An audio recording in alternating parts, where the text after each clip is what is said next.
Hi friends, welcome back to my channel. ఎంతో టేస్టీగా ఉండే రొయ్యల పిడుపు చేస్తున్నానండి. చాలా బాగుంటుంది. ఒకసారి మీరు కూడా ట్రై చేయండి. ముందుగా రొయ్యల్ని వేయించుకోవాలి.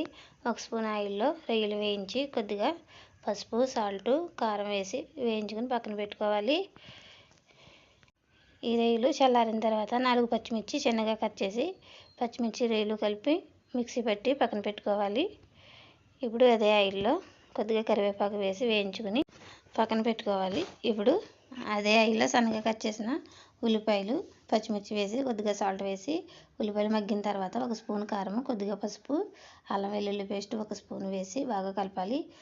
1 స్పూన్ ధనియాల పొడి, జీలకర్ర పొడి, కొద్దిగా గరం మసాలా వేసి బాగా కలిపి రొయ్యలు పిడిపి వేసి బాగా కలుపుకోవాలి. అంతే ఫ్రెండ్స్, ఎంతో టేస్టీగా ఉండే రొయ్యల పిడిపి అయితే రెడీ అయిపోయింది. మీకు నచ్చినట్లయితే లైక్ చేయండి, కామెంట్ చేయండి. అలాగే మరిన్ని వీడియోస్ కోసం నా ఛానల్ సబ్స్క్రైబ్ చేసి బెల్ ఐకాన్ క్లిక్ చేయండి.